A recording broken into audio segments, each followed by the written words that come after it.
Bom dia.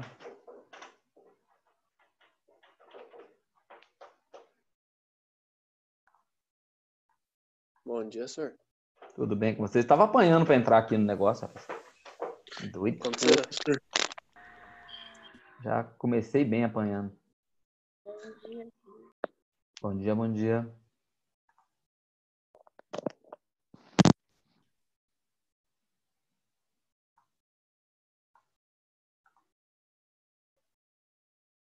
Bom, bora começar, né? Bom dia, senhor. Bom dia. Friozinho, ainda bem que começou às 9.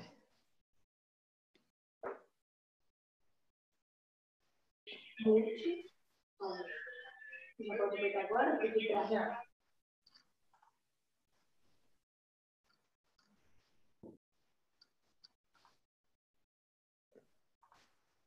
Pessoal, eu vou usar, basicamente, como é só uma revisão para a atividade que vocês vão fazer, e nosso material é bastante longo, eu vou usar basicamente aquele questionário que foi passado para vocês, tá? Então, eu vou responder com vocês e discutir as questões daquele questionário lá, tá?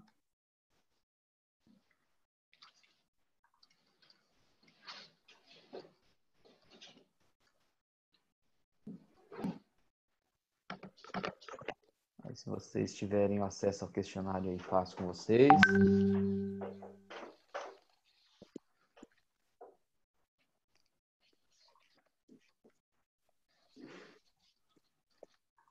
Faz tempo que eu não uso isso daqui, estou usando outros esqueminhas. Vamos lá. Desativei o som de vocês, tá? Na hora de falar, vocês vão ativar aí de novo.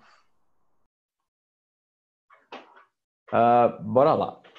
Dentro do que nós trabalhamos, está indicado para vocês aí o primeiro módulo que vai cair na atividade avaliativa que fecha o primeiro bimestre, é o módulo 10. Fala de movimentos migratórios internos. E como eu falei para vocês, eu vou seguir aquele questionário que foi passado. A primeira questão que foi passada aí para vocês fazia referência na diferença entre migração rural-urbana e migração rural-rural, que é uma das coisas que não tem na nossa apostila. A hora que eu falo da migração rural-urbana, é o que a gente conheceu lá como êxodo rural. De boinha, pessoal saindo do campo, indo para a cidade. O percentual de pessoas vivendo na cidade passa a ser cada vez maior até ultrapassar o pessoal do campo. Então, é o basicão do êxodo rural mesmo. No caso brasileiro, a partir da década de 50, eu tenho um fluxo cada vez maior de pessoas saindo do campo, vindo para a cidade. Isso vai ser muito forte até a década de 80. Quando a gente chegar aí na década de 80, praticamente a maior parte das pessoas já saiu do campo e está na cidade. Motivos são vários. A produção agrícola muda, a mecanização do campo, industrialização da cidade, as oportunidades que a cidade oferecia, com melhores condições, fizeram que muita gente deixasse o campo. Então, quando falar de migração rural, urbano, é fácil. O mais esquisitinho na pergunta é quando eu falo da migração rural-rural. Rural-rural, o cara está saindo do campo e indo para o campo, só que em outro lugar, né? Quando eu falei aqui, estou tentando abrir a anotação que eu fiz, principalmente isso ocorreu no momento em que eu tive, em alguns pontos do centro-oeste, da região da Amazônia Legal, processos de assentamento de pessoas, principalmente por conta do MST forçando algumas situações, conseguindo com êxito fazer algum tipo de reforma agrária, um pouquinho de reforma agrária, e as pessoas saíram do campo, pode ser aqui de São Paulo, pode ser do Sul, pode ser do Nordeste, se encaminharam para o Centro-Oeste e para a região Norte, onde ainda tinha bastante terra devoluta, e foi feito lá o assentamento. O destaque para essa migração rural-rural, nesse caso específico, é a grande dificuldade de ter êxito nela, porque o Estado, o governo federal, ele deu as terras, só que não deu nenhum tipo de subsídio, não deu nenhum tipo de ajuda e apoio para essa pessoa que recebeu as terras. Então, simplesmente você era pobre, recebia a terra e agora você tem um lote de terra para trabalhar, mas não tem nenhum tipo de condição de trabalhar de verdade nessa terra. E aí muita gente saiu do campo aqui em São Paulo, era pobre, mas tinha uma condição de vida até um pouco mais confortável, foi para o Centro-Oeste, foi para a região da Amazônia e passou a viver uma condição muito pior do que ele tinha aqui, mesmo tendo agora um lotezinho de terra. porque não havia ainda lá uma infraestrutura montada de transporte, de saúde, de educação, e muitas vezes essas pessoas ficavam soltas lá no meio do que até há pouco tempo era floresta, no caso da Amazônia Legal. Tudo bem? Essa seria a nossa primeira questão aí. Vou abrir o áudiozinho de vocês para a gente poder conversar a respeito dessa questão aí. Só um instantinho.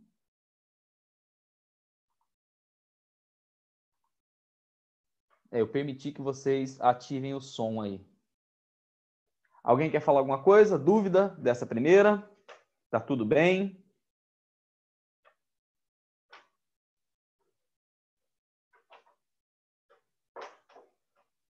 Por mim tá Não, pra mim tranquilo, tá suave, senhor. Pra Certo. mim tá suave. Suave. Tá, essa é a nossa primeira, então, tá feita, tá? A 2. Perguntava do movimento de transumância. Tá com E aí saudade eu de vou nós, definir senhor? o que é transumância e ele faz uma questão específica. Ao falar de transumância, ele pede para eu evidenciar esse processo no Nordeste, tá? Aí vocês vão lembrar que transumância é um tipo de migração, que as pessoas saem de um determinado ponto e vão para outro, e a diferença aqui de outras condições e situações é que ela é reversível, né? A gente trabalha com ela sendo reversível. Quando ele fala que é uma migração reversível, o cara vai, fica um tempo e depois ele volta. Isso classifica o que a gente chama de transumância. No caso nordestino, a gente vai falar de transumância e nós vamos pensar principalmente na região do sertão nordestino. No inverno, eu tenho uma seca muito rigorosa, então não dá praticamente para produzir nada no sertão nordestino nesse período aí. Por conta disso, muitos nordestinos acabam deixando o Nordeste. E ele pede para que eu evidencie esse processo aí. Deixa eu tentar abrir aqui as zonas nordestinas. Estava tão certinho no mapinha aqui. Então fica muito caracterizado o pessoal saindo do sertão, principalmente no período das secas, que pode durar até 10 meses por ano, mas ele é muito característico do período do inverno. E no inverno da zona da mata, como a gente já estudou quando falou de clima, eu tenho chuva. Então, muitas vezes, o cara sai daqui, nesse período de inverno, que está tudo seco, vem ou para o agreste, ou para a zona da mata, fica por aqui 3, 4 meses trabalhando. Quando começa a chover de novo na área do sertão, ele volta para o sertão, caracterizando o que a gente chama de movimento de transição, chamado de transumância. Tudo bem aqui? Transumância responde a 2. Saindo do sertão para a zona da mata, e eu só preciso conhecer um pouquinho das zonas nordestinas, né? Sertão é aquele pedaço em que eu tenho falta de chuvas, principalmente na parte do inverno, e agreste e zona da mata, já bem na fachada litorânea, com clima que já não tenho seca, eu já tenho fertilidade o ano todo, dá para produzir o ano todo, e as pessoas saem daqui, voltam para cá. Tranquilão, matamos a questão 2. A 3. Explique por quais motivos o Nordeste brasileiro, durante muito tempo, foi o local de grande evasão populacional. Quando ele fala em evasão populacional, ele está falando que os nordestinos saíam do Nordeste, né? E ao pensar que esse nordestino sai do Nordeste, eu vou pensar em porquês. Por que o cara saiu, tá? Não é difícil de eu pensar isso daí, e eu vou usar como motivação, obviamente, as características de grande dificuldade que as pessoas passavam por lá. Então, vocês vão pegar aqui, ó. Eu tenho 3 mapinhas. Um mostra década de 50 e década de 60. O outro 60, 70, 70 e 80. Percebam que nessas 3 décadas representadas aqui, tá? Eu tenho muita gente saindo do Nordeste, ó. Aqui no primeiro momento, Sudeste, Sul, um pouquinho para a região amazônica, período da borracha. Aqui, intensificação do fluxo, ó, 60 e 70, intensificação também para cá, e sulistas, e pessoal aqui do Centro-Oeste também, indo para a região onde está o Mato Grosso.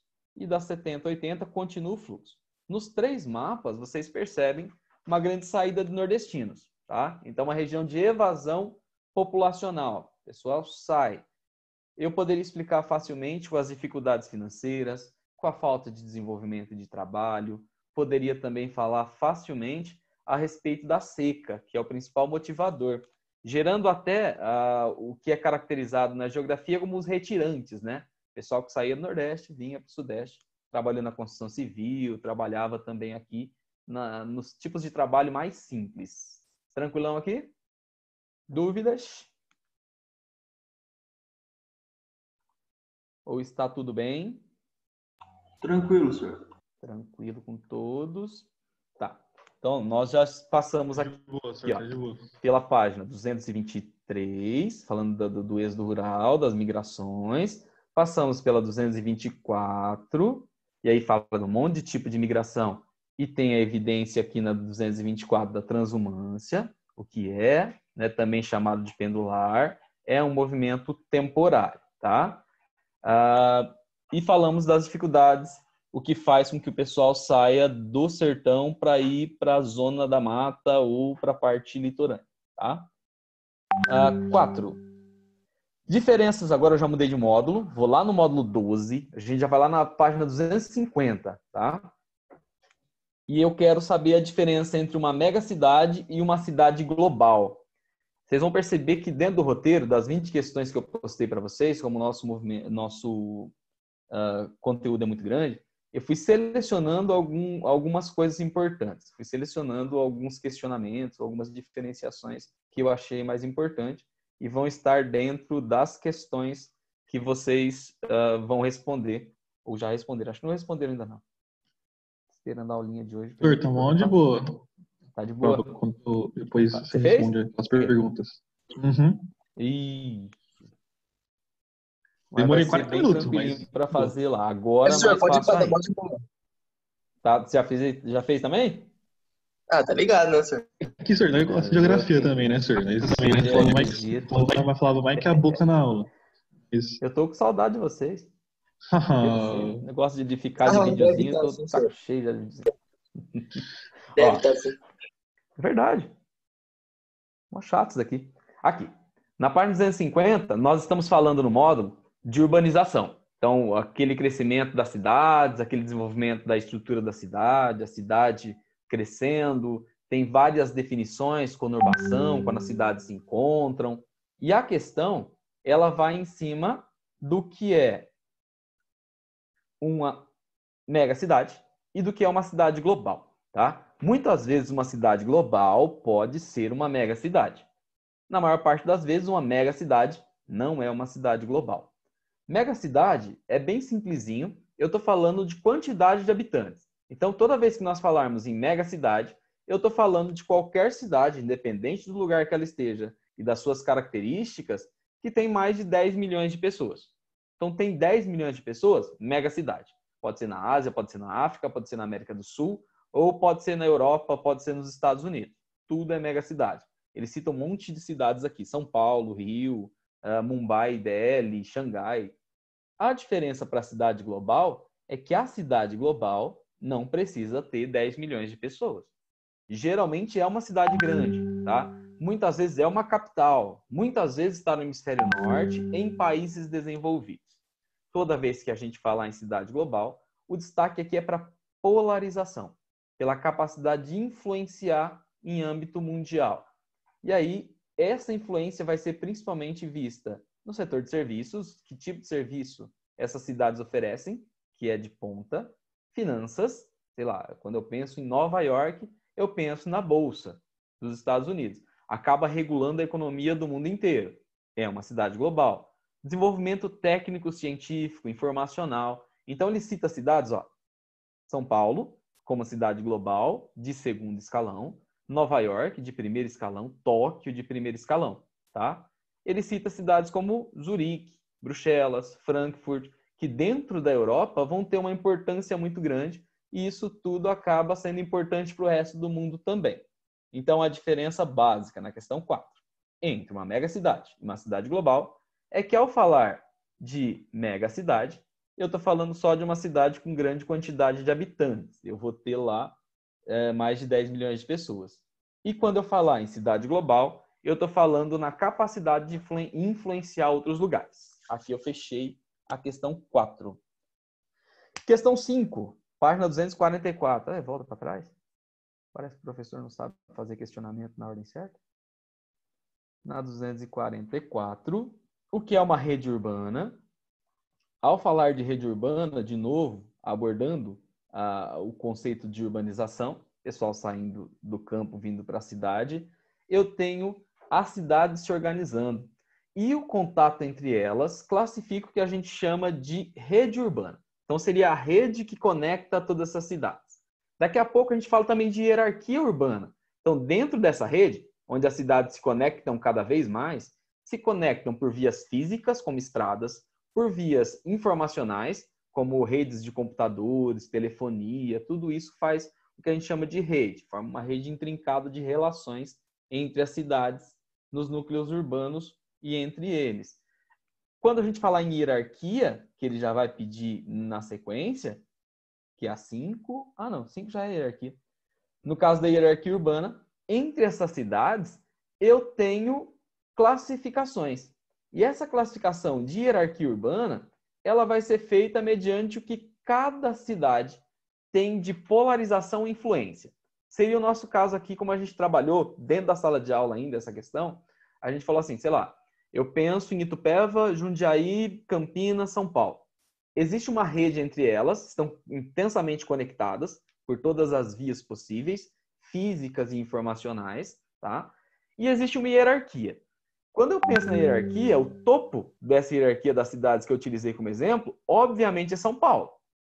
Para qualquer pedaço do país, São Paulo vai estar no topo dessa hierarquia por conta do tamanho do seu comércio, do tamanho da prestação de serviço que presta, do desenvolvimento técnico-científico que tem. Tudo isso faz São Paulo ser o topo da minha hierarquia.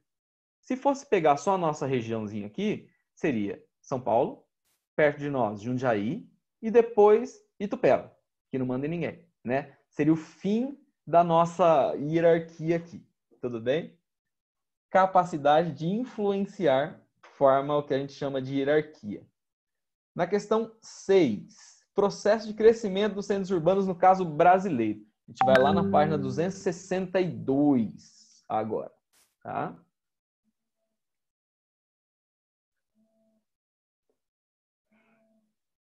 Pessoal, quiser abrir o microfone, tiver com alguma dúvida, hierarquia urbana, rede urbana, eu já respondo para vocês, enquanto eu consigo achar a página aqui, ele carrega.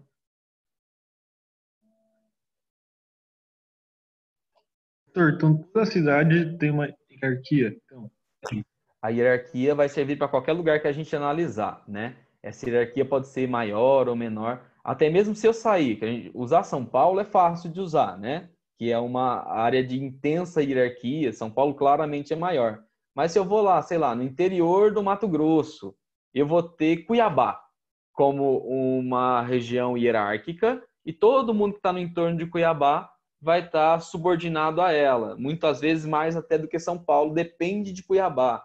Se eu for no interior do Amazonas, talvez vai ser uma cidade bem menor, né? Ou uma cidade grande como Manaus, que consegue influenciar talvez uma área bem maior do que São Paulo fisicamente. Menos cidades, menos pessoas, mas no espaço, bem maior a área de influência. Mas qualquer lugar que a gente for, vai ter algum tipo de hierarquia. Alguma cidade dominante e outras cidades que dependem dela. São polarizadas por ela.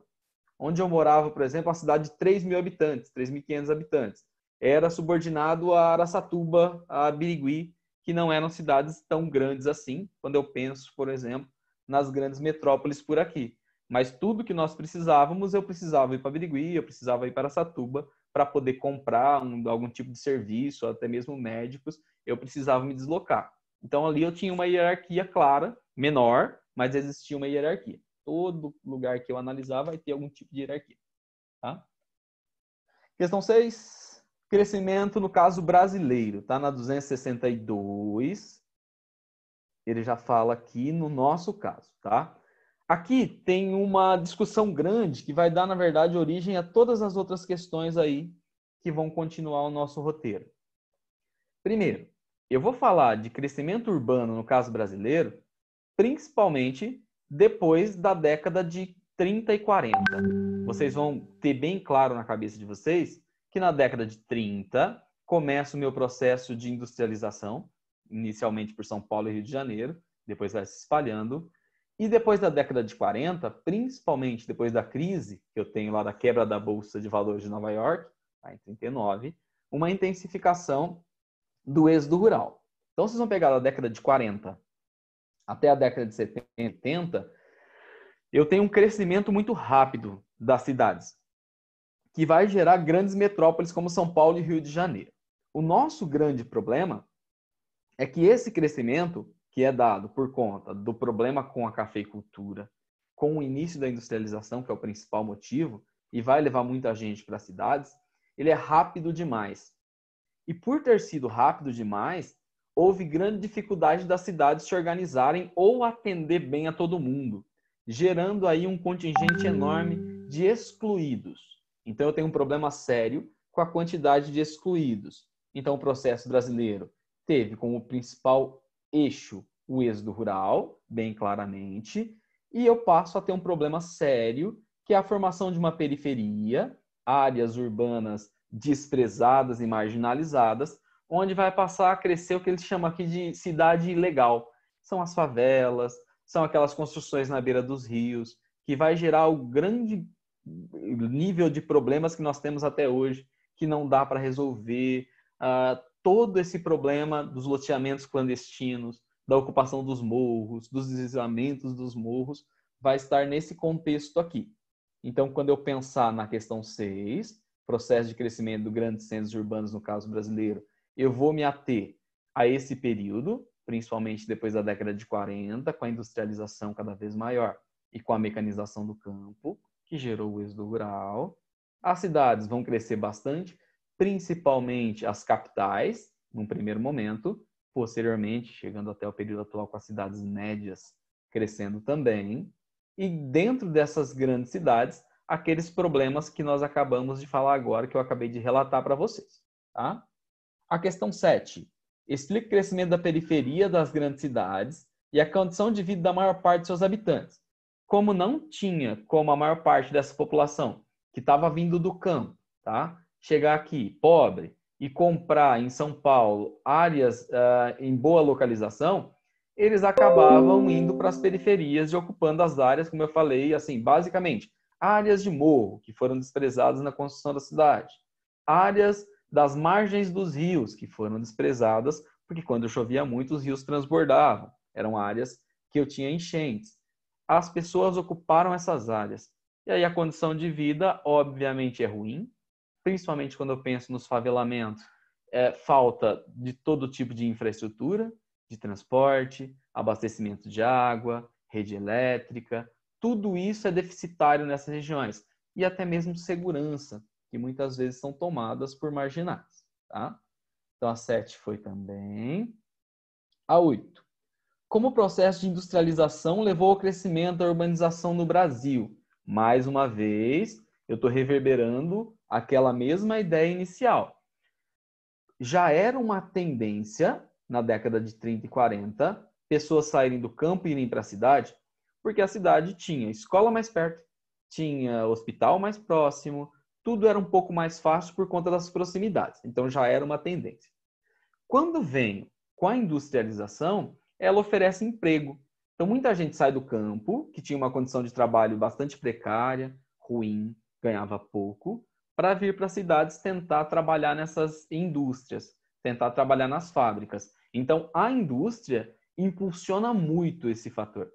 Além disso, além de oferecer o emprego, essa mesma indústria, essa mesma revolução industrial, ela acontece no campo, produzindo máquinas que vão passar a ser utilizadas no campo e vão substituir as pessoas. Então, assim, teve muita gente que saiu porque quis do campo, para tentar uma vida melhor na cidade, e teve gente que foi expulsa do campo, porque a máquina passa a fazer o trabalho do homem no campo, ele não tem mais o emprego, não tem outra alternativa que não seja sair do campo e vir tentar a vida na cidade, tá? Então, respondi da 8 também. A 9. Eu vou lá nos tipos de solo. Eu vou abrir de novo para vocês falarem alguma coisa se vocês quiserem, tá? Pode ficar à vontade, porque eu terminei essa parte da urbanização dentro do roteiro de estudos. Se ninguém quiser nada, a próxima questão é na página 270. Tudo de boa para todo mundo. Não é um conteúdo difícil. Nesse formato que a gente está fazendo aqui, não é difícil, não. Nós vamos lá na 271 e eu vou falar do solo agora.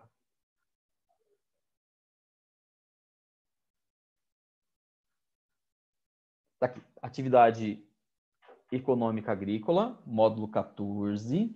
E lá no módulo 14 tem algumas questões sobre solo e práticas de agricultura. Primeiro, na questão 10, ele pergunta como o solo é formado. Toda vez que a gente pensar em solo, e a forma como ele é desenvolvido, ele é formado, vocês vão pensar no desgaste das rochas. Então, toda vez que eu falar em solo, eu vou pensar basicamente que eu tenho rochas formadoras iniciais que vão ser desgastadas por erosão, diversos tipos de processos erosivos, e vão formar uma camada superficial de partículas que a gente chama de solo, que vai ficar depositada sobre as rochas, que está na base aqui embaixo, e eu vou ter a prática agrícola e a vida aqui em cima do que a gente chama de solo. Dependendo do tipo de rocha que deu origem a esse solo, ele tem características, tá? Se eu tenho, por um exemplo, um arenito, que era a rocha inicial, vai formar grande quantidade de areia. Eu vou ter um solo arenoso, tá? Se eu tenho, por exemplo, uma rocha basáltica como o basalto, o diabásio, que é o caso do sul do Brasil, lá no Paraná, por um exemplo, eu tenho uma decomposição que dá origem ao solo muito mais escuro, partículas mais fininhas, que vai ser, por um exemplo, o solo de terra roxa, com outras características. O tipo de componente, os tipos de minerais que formam cada solo vão ser diferentes. Então, toda vez que eu pensar inicialmente na formação do solo, eu tenho as rochas que formam o planeta, e essas rochas vão ser desgastadas por processos erosivos e vão ser decompostas. E a decomposição da rocha é o que a gente chama de solo, tá? Onde vai ser praticada a agricultura. Então, como é formado o solo, foi como as características do clima influenciam na prática agrícola de um local. Ainda na 271, ele vai falar do clima. Toda vez que eu falar em clima, eu tenho as características de temperatura e de pluviosidade. Dependendo das características, se chove mais ou chove menos, se é mais quente ou é mais frio, ou se tem maior ou menor variação de temperatura durante o ano, os tipos de planta vão ser adaptados a isso. Então, quando eu penso, por exemplo, na produção agrícola que se desenvolve em partes do Nordeste, é claramente diferente dos tipos de planta que geralmente eu faço como produção agrícola no sul do Brasil, porque a característica do clima desses locais é bastante diferenciada. Então, sei lá, se eu planto algodão aqui em cima no Nordeste, é porque a maior parte da região é bastante quente e o algodão se adapta muito bem ao calor, e grande parte das vezes não tem grande quantidade de umidade, que também faz parte do processo da produção algodoeira. Eu só preciso de chuva no desenvolvimento da planta durante 30, 40 dias. Depois, quanto mais seco, melhor, que a pluma do algodão fica melhor e eu vou ter um preço melhor nesse algodão, porque a qualidade será melhor. No sul, eu quase não tenho produção de algodão, porque o algodão se adapta a uma região mais seca e com calor, e no sul chove bem distribuído o ano todo e parte do ano faz bastante frio. Só que já é um clima, por um exemplo, que favorece a produção de uva. Uvas que dão origem a vinhos que são produzidos nessa região. Se produz maçã. Dá para plantar trigo, que não dá nas outras regiões. No nosso caso, eu tenho um país bastante extenso, com características muito mais quentes do que frias, obviamente, mas eu tenho climas diferentes. Essa variação climática que eu tenho no Brasil, não ter um tipo de clima só, ajuda, facilita eu a produzir muitas coisas. Então eu tenho a possibilidade, no caso brasileiro, de plantar um monte de coisa diferente. de ter uma variedade maior de produção. E isso é bom. Tá? E a gente aproveita bastante isso no nosso comércio exterior, a gente exporta grande parte dessas coisas. Podem falar alguma coisa se quiser. Tá tudo certo. Tá tudo certo. Então tá. Até aqui foi também, então. Solo aqui embaixo, a classificação foi também. Agora, então, eu vou lá na página 278 para falar de estrutura fundiária.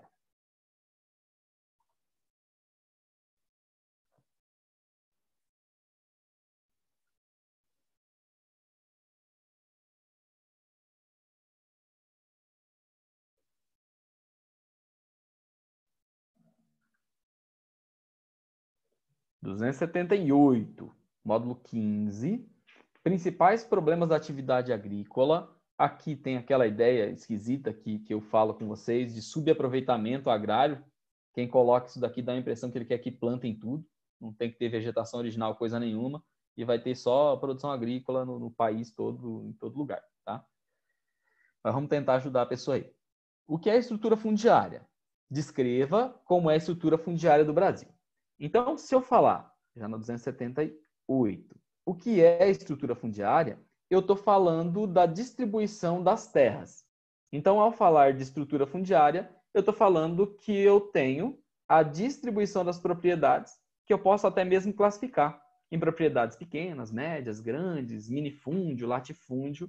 Existem classificações para isso. Isso é estrutura fundiária. Ele pede para eu explicar ou para falar sobre o caso brasileiro. E aí é muito claro, e isso não pode fugir de vocês, que a nossa estrutura fundiária é extremamente concentradora. A maior parte das terras estão na mão de pouca gente e tem muita gente que tem propriedade pequenininha, tendo pouca terra. Então, assim, muita terra na mão de pouca gente e muita gente que tem lotes de terra pequeno ou não tem terra, né? Essa é a nossa distribuição. Então, essa crítica sempre aparece em provas de vestibulares, quando fala na distribuição das terras do Brasil, que daqui a pouco dá origem até mesmo a uma série de conflitos, né? E é tudo herança colonial. Desde o período colonial, eu tive a distribuição de grandes lotes de terra, e esses grandes lotes de terra acabaram fazendo com que, desde o princípio da formação desse país aqui, eu tivesse um espaço grandão dividido para pouca gente. E isso perpetua até hoje. Pouca gente, muita terra.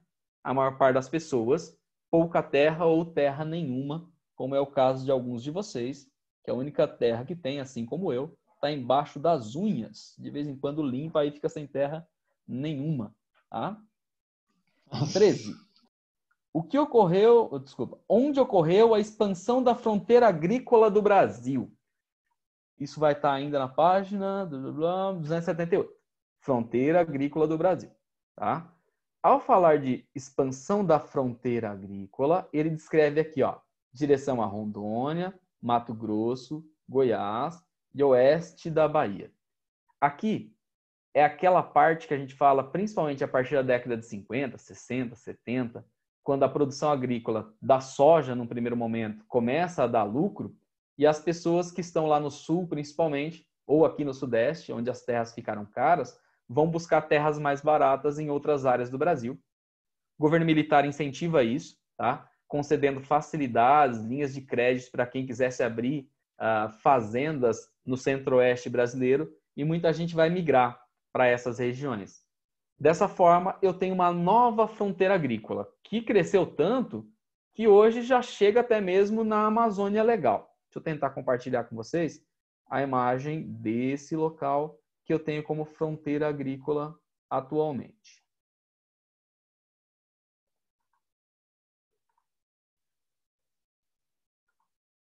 Vamos ver se carrega aqui. Tá? Essa é a minha fronteira agrícola. Essa é a região demarcada aqui com rachurado, que ele chama de nova fronteira agrícola. Percebam que eu tenho, principalmente com a soja, essa extensão, e muitas vezes vai ser trabalhado também com a criação de gado bovino. Ao mesmo tempo que a soja foi se expandindo, inicialmente aqui, ó, Mato Grosso do Sul, Mato Grosso, Goiás, Tocantins, oeste da Bahia e vai subindo, e depois norte aqui do Mato Grosso, chegando atualmente a Rondônia, ao Pará, até mesmo ao Acre, ocupando essas regiões, eu vou ter o desmatamento das áreas aqui. Percebam que a expansão da soja, junto com o gado que eu estou falando para vocês, destruíram grande parte do cerrado brasileiro.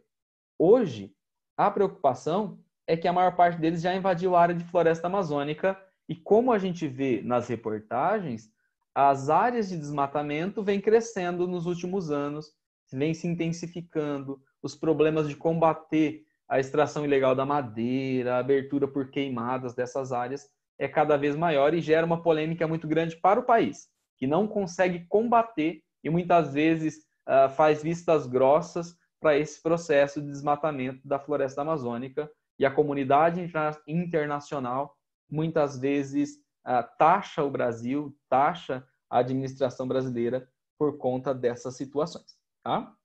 Então, aqui, onde ocorreu a expansão na 13 foi... A 14 associa a expansão da fronteira agrícola do Brasil com o desmatamento da Amazônia. Fica bem claro para mim que conforme eu tenho a ocupação dessas terras do Centro-Oeste e o desenvolvimento da soja e criação de gado, vai acabando as terras aqui, o pessoal acaba entrando na área de floresta amazônica. Então, hoje, o principal vetor de desmatamento da floresta amazônica é a ampliação dos cultivos, e dentre eles, principalmente a soja, e da criação de gado bovino.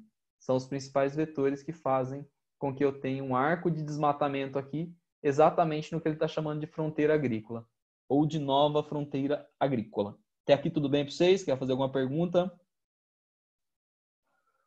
Não? Então bora. 15.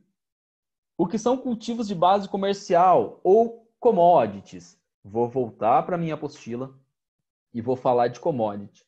Vocês aprendem commodity ainda lá no 6º ano, quando fala desde a colonização brasileira, e a gente fala do sistema de plantation, lembra? Toda vez que eu falar em commodity, eu vou estar falando... Ainda está na 278. Toda vez que eu falar em commodity, eu estou falando de produções agrícolas que têm importância mundial, grande produção mundial. Eu estou falando de produtos que têm cotação internacional do preço, cotado em dólar, por um exemplo. Eu posso classificar commodity como minério de ferro, é commodity. Eu posso trabalhar com outro mineral, petróleo, é commodity. Eu posso trabalhar com cana-de-açúcar, commodity. Café, commodity. Tudo que é produzido em várias partes do mundo e tem o preço regulado no mercado internacional, eu trabalho como commodity. Nesse caso, eu tenho sempre bens ou não manufaturados in natura, tipo café, ou pouco industrializados, como, sei lá, minério de ferro. Eu estou vendendo ele já em ferro gusa, eu estou vendendo ele já em lingotes, por exemplo. Tá tudo bem, pode ser assim, ou pode ser in natura também.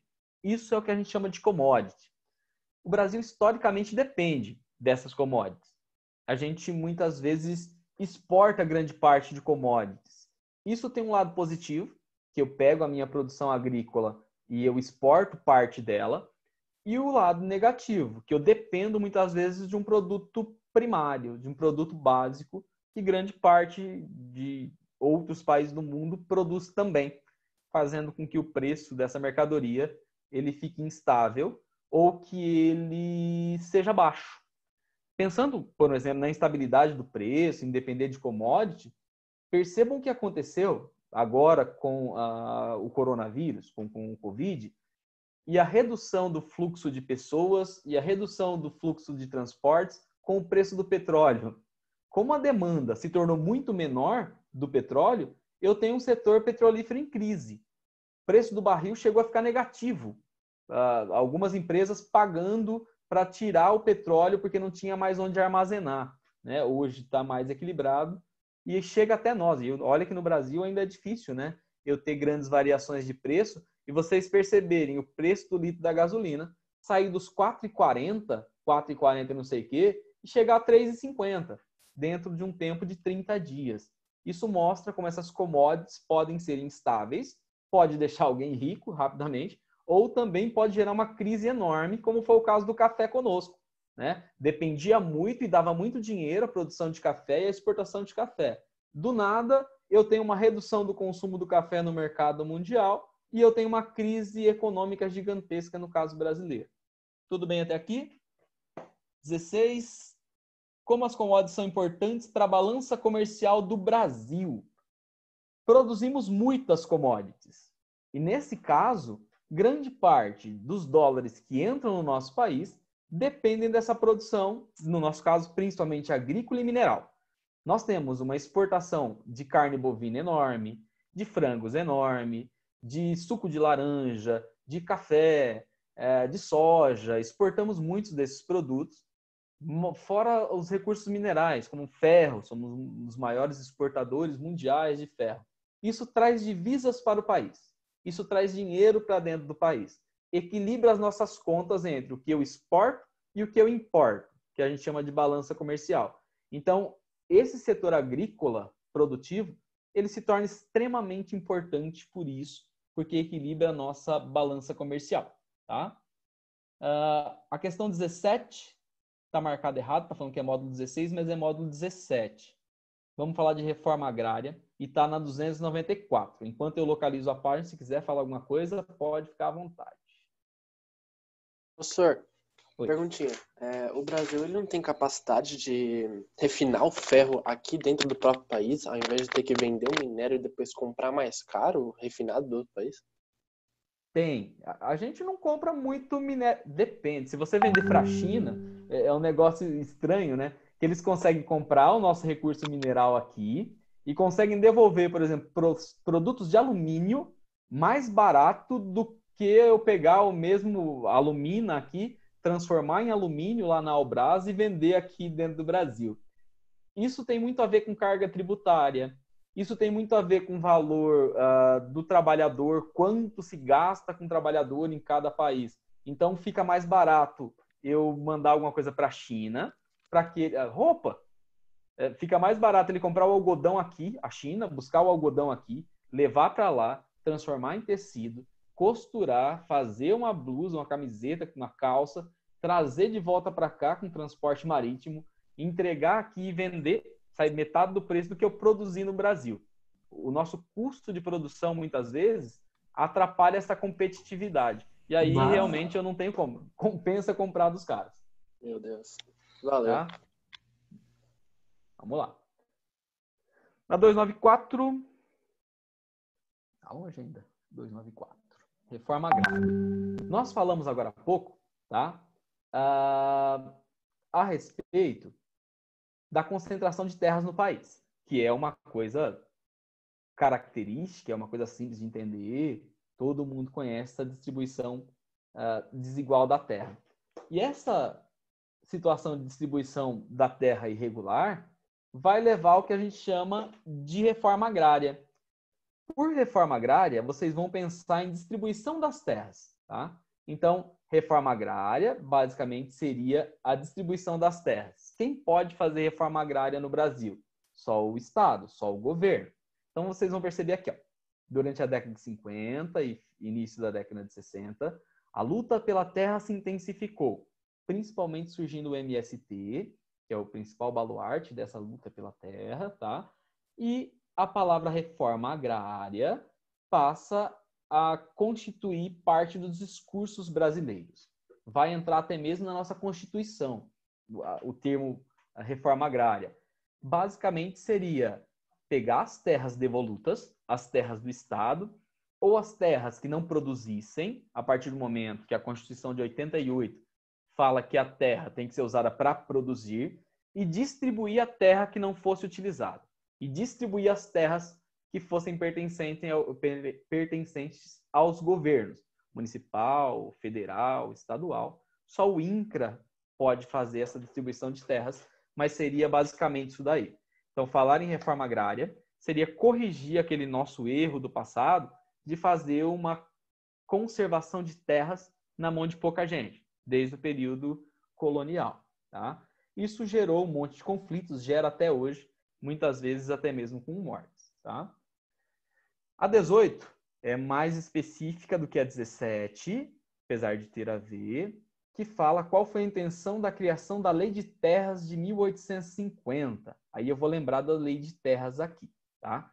é o mesmo tempo que é promulgada a lei lá Eusébio de Queiroz, que fala do tráfico de escravos, e vai ter o mesmo sentido. A lei de terras, ela proibiu a doação de terras no Brasil.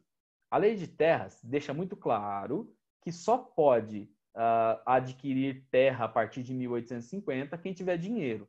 Então, só pode ser adquiridas terras no Brasil através da compra da terra, e não até então como era feito por doações. É a primeira vez que a terra é capitalizada no Brasil, vira capital, vira bem, tá? E tinha uma intenção muito clara. 1850, quando eu lanço a lei Eusébio de Queiroz, eu proíbo o tráfico de escravos para o Brasil. Tardiamente, a maior parte do mundo já tinha feito, a gente vai lá e proíbe o tráfico de escravos para cá, tá? O que isso quer dizer? Que a libertação dos escravos está próxima, vai acontecer em 1888. O que o Estado já pensa em fazer? Se precaver contra a falta de mão de obra. Era um país que até então era movido por mão de obra escrava. Sempre foi. Tá? Nesse sentido, quando eu penso que essas terras iriam ficar disponíveis para o escravo, eu vou tentar dificultar. Quando se faz a proibição do tráfico de escravos, eu já penso numa alternativa. Quem vai trabalhar no Brasil no lugar desse escravo que não vai poder vir mais? Né? Agora, não posso mais trazer escravos. E vocês sabem muito bem que a mão de obra utilizada vai ser a mão de obra imigrante, inicialmente europeia, depois asiática, que vai vir para cá e vai tomar o lugar desse trabalhador escravo que estava aqui, escravo africano. Dessa forma, ao fazer a lei de terras, eu estou precavendo para que imigrantes que começaram a chegar agora, principalmente da Europa, e escravos alforros, alforriados, escravos que têm algum tipo de intenção de ocupar terras, não consiga fazê-lo, porque agora tem que ser pela compra. No mínimo, esse imigrante ou esse escravo, imigrante pobre, obviamente, ou escravo, teria que trabalhar por um tempo em alguma propriedade, obviamente rural, naquele momento histórico, para poder adquirir alguma coisa. Então, eu garantia que a maior parte desses ex-escravos que continuavam aqui no Brasil, né, a partir de 1888, e o imigrante que chega a partir desse momento, sejam obrigados a servir de mão de obra para essas mesmas grandes fazendas, geralmente fazendas de café. Por isso, a criação da Lei de Terras de 1850, tá bom? 19. Quando vocês assistem a videoaula desse módulo 17, o professor que usa esse mesmo material que a gente, que veicula no objetivo, ele tem uma opinião um pouquinho diferente. Ele fala em capitalizar, que essas terras seriam vendidas, e deixa de fora esse contexto que está muito claro aqui, muito escancarado, de dificultar o acesso à terra. Então, a ideia não era vender um monte de terra, não. A ideia era dificultar que as pessoas comprassem terras, principalmente o imigrante pobre, e fosse obrigado a trabalhar para quem já tinha muita terra, tá? Então a gente diverge um pouquinho nessa opinião aí. A 19. Descreva o processo de substituição da mão de obra escrava pela imigrante do Brasil. Mesmo contexto, acredito até que eu já abordei aqui agora. Quando eu tenho a proibição do tráfico de escravos, tá? Em 1850, e daqui a pouquinho, em 1888, a libertação desses escravos, vai faltar mão de obra.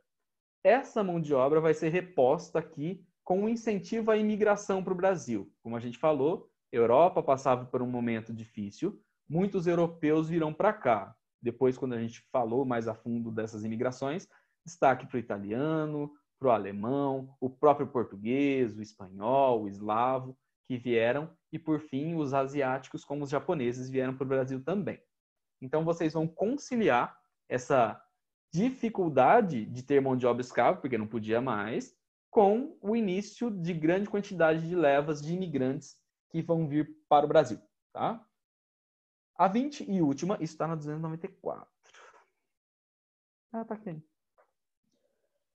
E a 20 e última, entre as modalidades de exploração de terra, dentro da exploração indireta, quais são as diferenças entre o sistema de parceria e o sistema de ocupação? Isso vai estar lá na 304, quando eu falo já de produção agrícola, em formas de produzir. Tá? Vamos lá. Aqui, sistemas, intensivo, extensivo, plantation, exploração direta, quando o próprio proprietário é bom, quando o proprietário das terras vai lá e produz nelas, e eu tenho a exploração indireta. Então a pergunta está em cima da indireta. Dentro da indireta, ele destaca 3 situações. A primeira está no nosso contexto. Sistema de parceria. Um tem a terra, o outro tem a mão de obra. O que o proprietário da terra faz? Usa a terra, muitas vezes dá os insumos agrícolas, semente. Ele dá o adubo, tá? Enquanto o produtor entra com o trabalho. Então, quem tem a terra, entra com a terra e o dinheiro, e o outro entra com o trabalho. No final, eu tenho sistemas de meiação, que é a situação de dividir ao meio os lucros, metade, tá? Ou terça parte, dependendo do formato que for feito, um fica com uma parte, o outro com 2. Tá? Geralmente, sei lá, o proprietário da terra fica com 2 partes, enquanto o trabalhador fica com a terça parte, fica com uma parte das 3. A outra que fala seria a de ocupação. A ocupação são terras paradas, devolutas, pode ser de fazendeiros ou pode ser do próprio governo, em que é praticada o uso capião, o cara ocupa a terra, fica lá, depois de 5, 6, 7 anos vai lá e pede o título da propriedade, que ele já está ali, já está ocupando, chama uso capião, ou da grilagem de terras, terras griladas. Terras griladas seriam aquelas em que o cara falsifica a documentação. E o nome, como a gente sabe, de grilagem, vem de uma técnica do excremento do grilo, deixar o papel mais amarelado e eu usar o título lá, o papel dentro de uma gaveta com um monte de grilo para ele ficar aparecendo que é antigo e tentar dar legitimidade para um documento que é falso, tá? Aqui eu acabei, pessoal. Faltam 4 minutinhos, eu tenho que desocupar a sala já, mas se vocês quiserem falar alguma coisa, eu sou todo ouvidos. Professor, então, a parceria é entre o dono da terra e o que fica, né? Lá, o trabalhador, exatamente. Trabalhador, o dono da terra entra com a terra que ele já tem e o dinheiro, geralmente, para comprar o que precisa, e o outro entra com todo o trabalho e eles ou dividem ao meio ou definem, né, porcentagens de divisão do lucro. Mas essa parceria, ela Beleza, entra então. tipo, como sendo uma escolha do trabalhador e do proprietário? Tipo, os dois, eles fazem um argumento para decidir isso, né? Isso. É uma parceria. Essa parceria é muito óbvio que quem tem dinheiro e tem a terra fica com a parte mais fácil de negociar, né? Olha, o que eu te ofereço é tantos por cento, eu entro com a terra, eu entro com tudo, e você só vai lá e trabalha. E aí eu tenho uma parceria, uma divisão dos lucros entre eles. Tá? Quem tem menos acaba aceitando, muitas vezes até a terça parte, nem a metade. Ô, senhor, se 20%, você for ver, 30%. se você for Fala, ver Tito. essa questão dessa parceria, ele é meio que um trabalho normal, de assalariado, tipo, como normal, o dono da empresa entra com, entre aspas, tudo e você trabalha em troca do salário, que seria uma Exato. parte do lucro. Exato. É isso mesmo. A única diferença é que não tem relação trabalhista mesmo, né? É uma parceria, ó. Você não é meu empregado, eu não vou ter que fazer verbas depois para você quando a gente terminar o serviço. Se der muito dinheiro, a gente vai ganhar muito dinheiro junto. E se não der dinheiro nenhum, você vai perder o seu tempo, o seu trabalho. É isso mesmo. Entendi. Fechado, pessoas? Fechou, senhor. Fechou. Eu vou sair fora porque eu tenho outra aula, vocês têm também, tá? Valeu. Deixa eu ver como funciona. Acho que eu saio e vocês ficam. É isso aí. É isso aí. Até mais. Até mais. Falou. Tchau.